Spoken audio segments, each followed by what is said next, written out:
పాత్రికేయ మిత్రులకంతా కూడా నమస్కారం. ఈరోజు ఆంధ్ర రాష్ట్రంలో జరిగేటువంటి శాసనసభ అదేవిధంగా పార్లమెంట్ ఎన్నికల్లో ఉమ్మడి అభ్యర్థిగా పలమనేరు నియోజకవర్గానికి శాసనసభకు నేను తెలుగుదేశం పార్టీ గుర్తుపైన పోటీ చేస్తున్నా. అదేవిధంగా పార్లమెంటుకు దగ్గుమల్ల ప్రసాదరావు గారు ఉమ్మడి అభ్యర్థిగా తెలుగుదేశం పార్టీ గుర్తు సైకిల్ పైన పోటీ చేస్తున్నారు. మా ఇద్దరికి కూడా సైకిల్ గుర్తు పైన ఓట్లేసి గెలిపించమని చెప్పి నేను ఈ నియోజకవర్గ ఓటర్ మహాశైలందరినీ కూడా మనస్ఫూర్తిగా కూడా నేను నమస్కరించి కోరుకుంటున్నా. ఈ ఎన్నికల్లో ఆంధ్ర రాష్ట్రంలో జగన్మోహన్ రెడ్డి పాలనను ఆపవలసినటువంటి అవసరం ఉందని చెప్పి నేను ఈ నియోజకవర్గ రాష్ట్ర ప్రజలకు కూడా తెలియజేసుకుంటున్నాను. ఎందుకంటే రాష్ట్ర విభజన అయిన తర్వాత మొత్తం ఈ ఆంధ్ర రాష్ట్రం మొత్తానికి కూడా తెలుసు ఆ రోజు మన పరిస్థితి ఎలాగుందో. ఆ తర్వాత చంద్రబాబు నాయుడు గారు ఒక విజన్ కలిగినటువంటి నాయకత్వం, మరి రాష్ట్రాన్ని అభివృద్ధి చేస్తారని ఆ రోజు అవకాశం కల్పించారు. ఆ రోజు చాలా కార్యక్రమాలు కొత్త రాష్ట్రానికి ఈరోజు పోలవరం కానీ అదేవిధంగా రాజధాని లాంటివి కానీ పెట్టుబడులు తేవడంలో కానీ రకరకాలైనటువంటి అభివృద్ధి సంక్షేమ కార్యక్రమాలు ఆనాడు ఆ ప్రభుత్వంలో చేయడం జరిగింది. అయితే జగన్మోహన్ రెడ్డి గారు ఒక్క ఛాన్స్ అని ప్రజలను అడిగిన తర్వాత 2019లో ఆయనకు అవకాశం కల్పించారు. 2019 ఎన్నికల తర్వాత, ఎన్నికలకు మునుపు ఆయన చెప్పినటువంటి మాటలు కానీ ఎన్నికల తర్వాత జరిగినటువంటి పరిణామాలు ఒకసారి ప్రజలందరూ కూడా గుర్తు తెచ్చుకోమని చెప్పి ఈ సందర్భంగా కూడా నేను అప్పీల్ చేస్తున్నాను. ముఖ్యంగా ఏదైతే చంద్రబాబు నాయుడు గారు ముఖ్యమంత్రిగా మొదలు పెట్టారో అవన్నీ కూడా పూర్తిగా నాశనం చేశాడు. అంటే ఒక ముఖ్యమంత్రిగా ఏ ముఖ్యమంత్రి ఈ దేశ చరిత్రలో మొట్టమొదట ముఖ్యమంత్రి అయిన వెంటనే మంచి కార్యక్రమాన్ని తలపెడతాడు. కానీ మరి ఈ ముఖ్యమంత్రి జగన్మోహన్ రెడ్డి గారు ప్రజావేదిక కూల్చినప్పుడే ఈ రాష్ట్రాన్ని కూలుస్తాడనేటువంటిది ఆ రోజు కూడా మేము చెప్పడం జరిగింది. అయితే ఆ రోజు చెప్పినా చాలా మందికి అర్థం కాలే. ఈరోజు ఆయన తీసుకున్నటువంటి నిర్ణయాలు మొత్తం నేను రేట్లు తగ్గించేస్తానన్నాడు. మొత్తం నిత్యావసర వస్తువుల ధరలు, కరెంటు ఛార్జీలు, డీజిల్ పెట్రోల్ ధరలు, అదేవిధంగా ఆస్తి పన్ను, రిజిస్ట్రేషన్ పన్ను, చెత్త పన్ను, మరి రకరకాలుగా కూడా విపరీతంగా ఛార్జీలు పెంచడం, పన్నులు వేయడం చేశాడు. మరి గత ప్రభుత్వంలో ఇచ్చినటువంటి సంక్షేమాన్ని ఏమైనా కొనసాగిస్తాడంటే ఆ సంక్షేమాన్ని పూర్తిగా కట్ చేశాడు. అన్ని రకాలుగా మైనారిటీలకు ఇచ్చేటువంటి రంజాన్ తోఫా కావచ్చు, మరి మిగతా క్రిస్టియన్లకు హిందువులకు ఇచ్చేటువంటి సంక్రాంతి కానుకలు కావచ్చు, అదేవిధంగా దుల్హన్ పథకం కావచ్చు, మరి పెళ్లి కానుకను కావచ్చు, చంద్రన్న బీమా పథకాలు ఒక రకమైనటువంటివి కాదు, మంచిగా చేసేటువంటి కార్యక్రమాలన్నీ కూడా కట్ చేసినటువంటి సందర్భాన్ని ఒకసారి గుర్తు చేస్తా ఉన్నా. ఇంకొక పక్క ఆయన ఏమైనా కొత్తగా ఈ రాష్ట్రానికి ఆయన పెట్టుబడులు తెచ్చి రాష్ట్రానికి ఆదాయం సంపాదించి చేస్తాడంటే ఎక్కడ ఈ రాష్ట్రంలో ఒక్క పెట్టుబడి తెచ్చినటువంటి దాఖలాలు లేవు. 5 సంవత్సరాల్లో రాష్ట్రంలో ఉండే పెట్టుబడులను బయట రాష్ట్రాలకు తరిమేసినటువంటి పరిస్థితి ఉంది. కానీ కొత్తగా ఈ పెట్టుబడి నేను తెచ్చా, ఇక్కడ ఇంత సంపదను సృష్టిస్తున్నా, ఇక్కడ ఇంతమందికి ఎంప్లాయ్మెంట్ తీసుకొచ్చాను అని మచ్చుగా కూడా ఈ రాష్ట్రంలో చెప్పే పరిస్థితి లేదు. భయపడి బెదిరించి పెట్టుబడిదారులందరూ రాష్ట్రం నుంచి బయటకు పోయేటువంటి పరిస్థితి పూర్తిగా కలిగింది. గతంలో తీసుకున్నటువంటి రాజధాని స్వాగతించింది జగన్మోహన్ రెడ్డి, అయిన తర్వాత దాన్ని కోల్డ్ స్టోరేజ్లో వేసింది జగన్మోహన్ రెడ్డి. ఒక రాష్ట్రానికి ఆంధ్ర రాష్ట్రం విభజన అయిన తర్వాత దీనికి ఒక రాజధాని రాదు, నేను 3 రాజధానులు కడతానంటే ఆయన వివేకం ఏ రకంగా ఉందో మరి క్లీన్గా ఆ ఒక నిర్ణయంలోనే తెలిసిపోతుంది. ఈరోజు పోలవరాన్ని పూర్తిగా కూడా కోల్డ్ స్టోరేజ్లో పెట్టాడు. యువకులకు చెప్పినటువంటి నేను అధికారంలోకి వస్తానే ప్రతి సంవత్సరం మీకు జాబ్ కార్డ్ రిలీజ్ చేస్తానన్నాడు. ఈ 5 సంవత్సరాలు ఎక్కడ కానీ చేయలే. మరి వాళ్ళకి ఇస్తా ఉన్నటువంటి నిరుద్యోగ వృత్తిని కట్ చేశాడు. మరి 2,30,000 మందికి ఉద్యోగాలు ఇస్తానన్నాడు, పెట్టుబడులు రాలేదు. అన్ని రకాలుగా కూడా యువకులు నాశనం చేశాడు. ఉద్యోగస్తుల కన్నా న్యాయం చేశాడంటే గత ఎన్నికల్లో ఉద్యోగస్తులు మొత్తం కూడా వన్ సైడ్గా జగన్మోహన్ రెడ్డి గారిని బలపరిచినటువంటి సందర్భాన్ని ఒకసారి గుర్తు చేస్తా ఉన్నా. ఈరోజు అదే ఉద్యోగస్తులు 99.9% ఈ పాలన వ్యతిరేకిస్తున్నారంటే ఆ పాలన ఏ రకంగా ఉందో అర్థం చేసుకోవాలి. స్వాతంత్రం వచ్చినప్పటి నుంచి ఏ ఉద్యోగస్తుడికి 1వ తేదీన జీతం రాకుండా ఉన్నటువంటి సందర్భం లేదు. ఈరోజు ఈ నెల జీతం వస్తుందో రాదో తెలియదు, కనీసం మా జీతం మాకు ఇస్తే చాలు అనేటువంటి పరిస్థితికి ఉద్యోగులు వచ్చారు. ఉద్యోగుల పరిస్థితి అట్లుంటే రిటైర్మెంట్ అయినటువంటి విశ్రాంతి ఉద్యోగులకు వాళ్ళు ఉద్యోగం 35 సంవత్సరాలు చేస్తే వాళ్ళు కూడబెట్టుకునేటువంటి పిఎఫ్ రావాల్సినటువంటి డబ్బులు వాళ్ళు రిటైర్ అయిన తర్వాత వాళ్ళు ఇల్లు కట్టుకోవడానికో బిడ్డలు పెళ్లి చేసుకోవడానికి ఉపయోగపడే డబ్బుల్ని మరి నీకు 10 సంవత్సరాలు 5 సంవత్సరాలు నీకు బాండ్ రూపంలో ఇస్తారంటే అంతవరకు ఆ ఉద్యోగస్తుడు బతికుండాలి కదా. ఆయన సంపాదించిన డబ్బులు మళ్ళీ ఆయన చూసే పరిస్థితి కూడా లేకపోతే అటు ఉద్యోగస్తులు లేదు, రిటైర్మెంట్ ఉద్యోగస్తులు లేదు, లేదా వ్యాపారస్తులు బాగున్నారంటే వ్యాపారస్తులు దారుణంగా వాళ్ళపైన ఎవరైనా మాట్లాడినా బెదిరిస్తున్నారు, భయపెడుతున్నారు, దాడులు చేస్తున్నారు.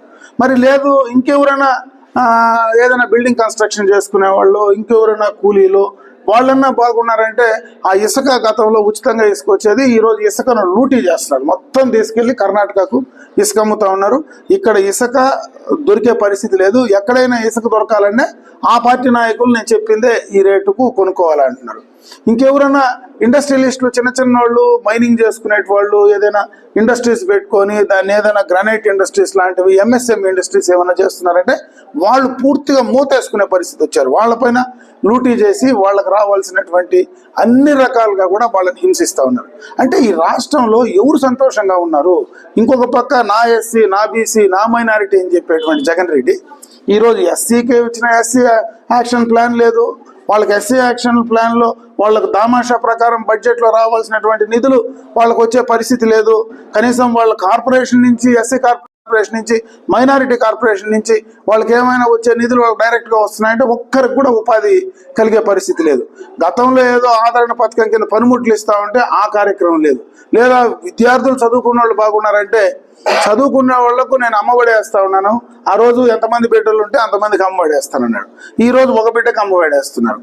ఆ అమ్మఒడన్నా తీసుకుని సక్రమంగా కాలేజీలకు కడుతున్నారంటే అది అమ్మఒడి వచ్చినప్పుడు వాళ్ళ బాధలు ఎన్ని ఉన్నాయో పాప, మా తల్లిదండ్రుల బాధలు, అకౌంట్లో డబ్బు పడినప్పుడు వాళ్ళు రకరకాలుగా ఆ ఇబ్బందులు తెలియకుండానే అకౌంట్ నుంచి వాడుకోవడమో, లేదు గతంలో అప్పు చేసింటే ఆ అప్పుకు బ్యాంకు వాళ్ళు జమ చేసుకోవడమో చేస్తే ఆ విద్యార్థుల్ని మానసికంగా ఆ ఇన్స్టిట్యూషన్స్ వేధిస్తూ ఉంటే వాళ్ళ చదువులు ఎంత నష్టపోతున్నారు, వాళ్ళ చిన్న వయసులో వాళ్ళపైన ఎంత ప్రభావం పడుతుంది అనేది దాన్నైనా అర్థం చేసుకుంటాడంటే దాన్ని కూడా అర్థం చేసుకునేటువంటి పరిస్థితి లేదు.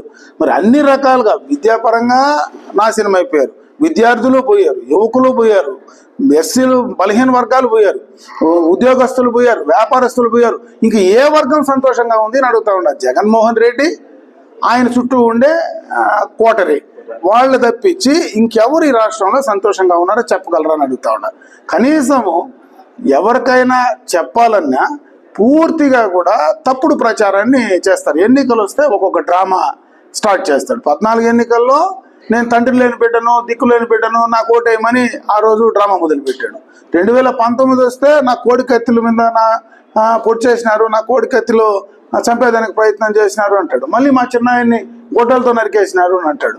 మరి గొడ్డలతో నరికేసింది చంద్రబాబు నాయుడు అని చెప్పి ఆ ఎన్నికల్లో ప్రచారం చేసి లబ్ధి పొందాడు. 24 ఎన్నికలు వస్తే మళ్ళీ గులకరే నన్ను ఎవడో కొట్టినాడు, మొత్తం కన్ను కనపడలేదు అని చెప్పి ప్లాస్టర్ వేసుకొని, ఒకటి కన్ను కనపడలేదు అంటాడు, మంత్రి ఇంకోరు ప్లాస్టర్ వేసుకొని తిరుగుతాడు. అంటే ప్రతి ఎన్నికల్లో డ్రామాలు ఆడతారు. ఇంకొక పక్క మతాలను అడ్డం పెట్టుకుంటారు. ఈరోజు మైనారిటీస్ ఉన్నారు.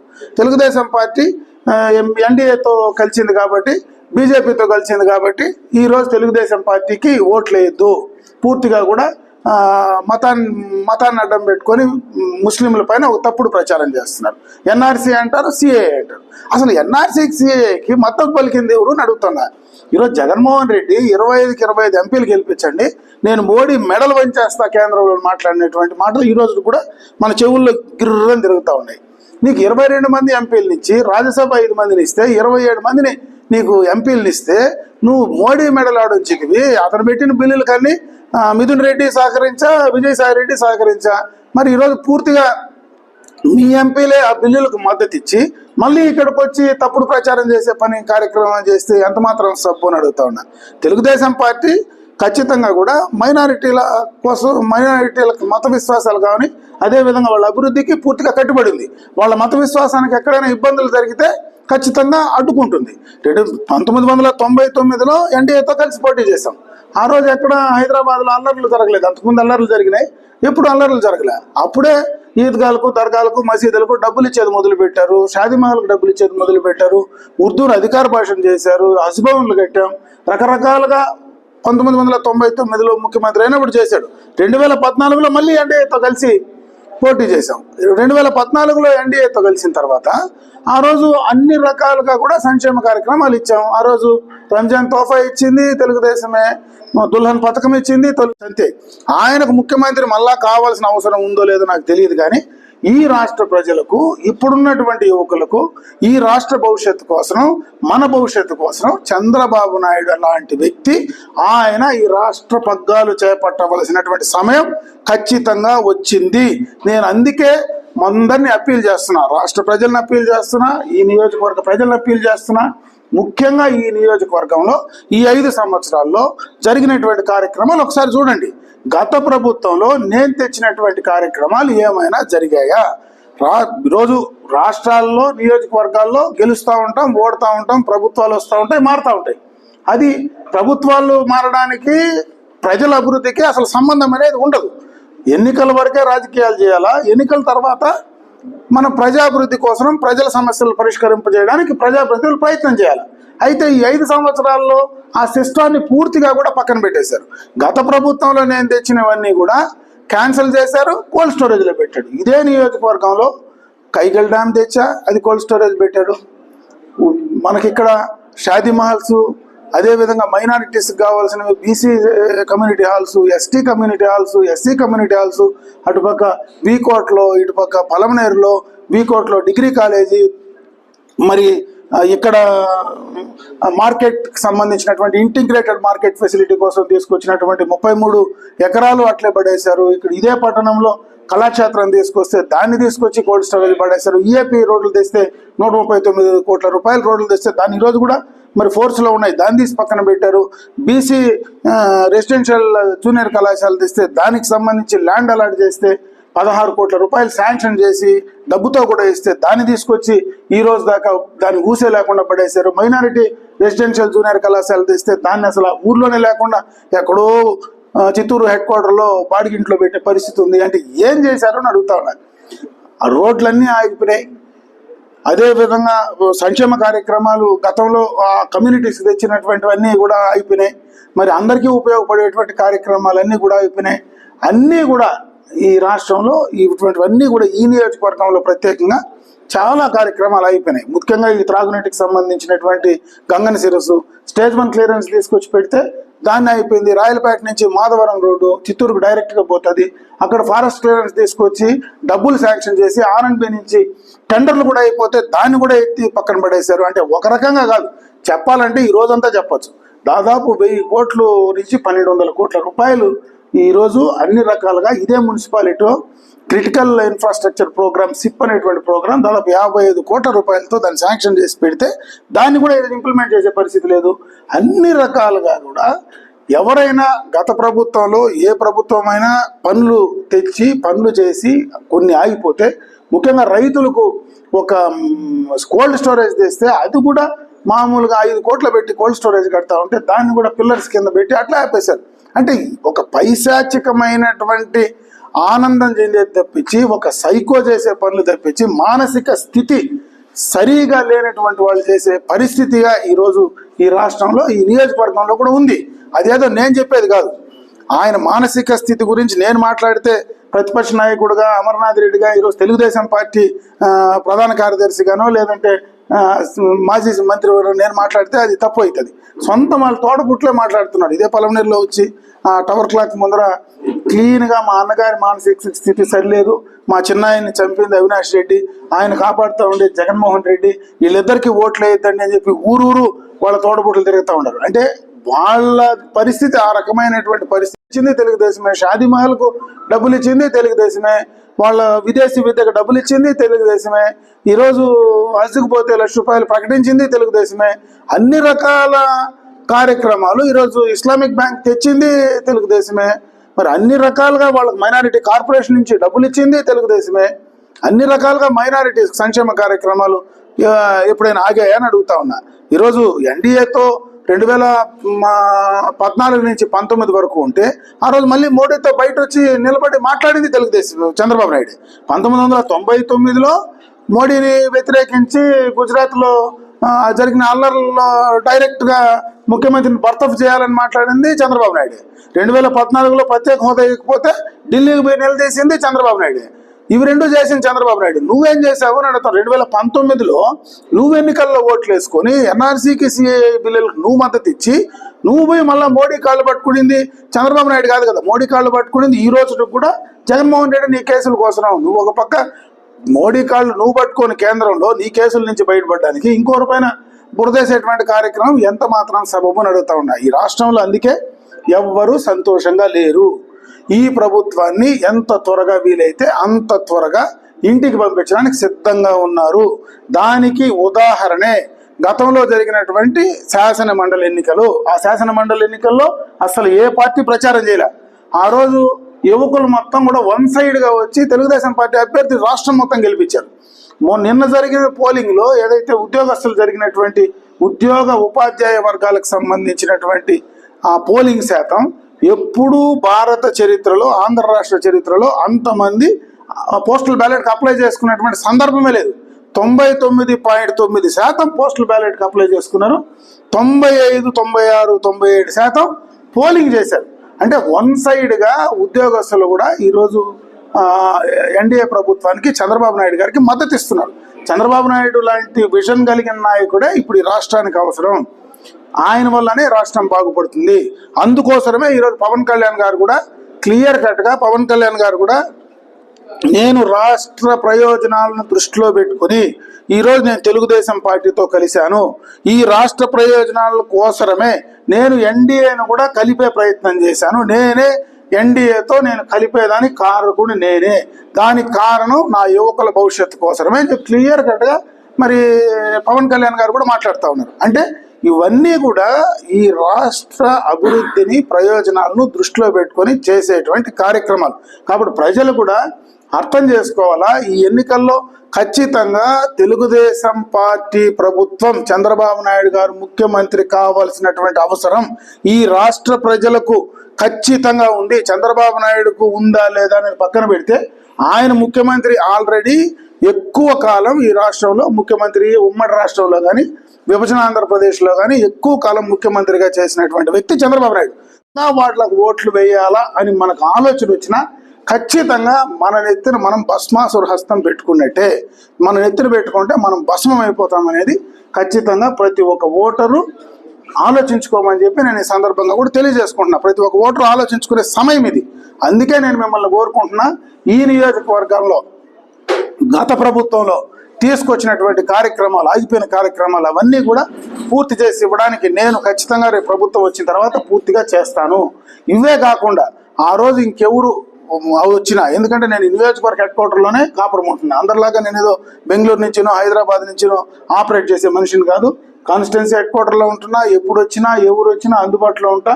మీకు ఏ సమస్య వచ్చినా డైరెక్ట్గా నా దగ్గరికి రావచ్చు. మీకు మధ్యవర్తులు అవసరం లేదు.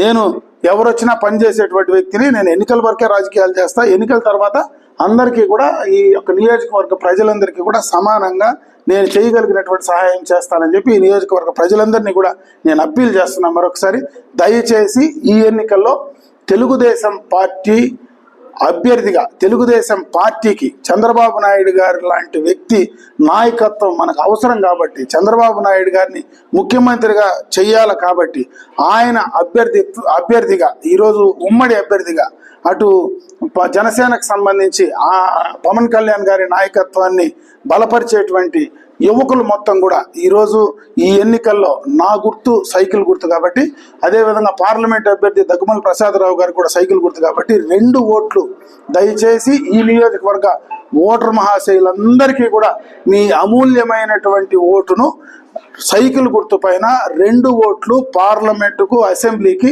2 ఓట్లు వేసి మంచి మెజారిటీతో, థంపింగ్ మెజారిటీతో ఈ నియోజకవర్గంలో అభ్యర్థిగా నన్ను గెలిపించండి. నాకు ఈ 3 రోజులు కష్టపడి దయచేసి ఈ నియోజకవర్గంలో నాకున్నటువంటి కార్యకర్తలు కానీ, నన్ను అభిమానించే వాళ్ళు కానీ దయచేసి ఈ 3 రోజులు నా కోసం పనిచేయండి. నేను రాబోయే 5 సంవత్సరాలు నేను మీకోసం పనిచేస్తానని చెప్పి మాటిస్తూ సెలవు తీసుకుంటున్నా. జై హింద్, జై తెలుగుదేశం, జై జనసేన.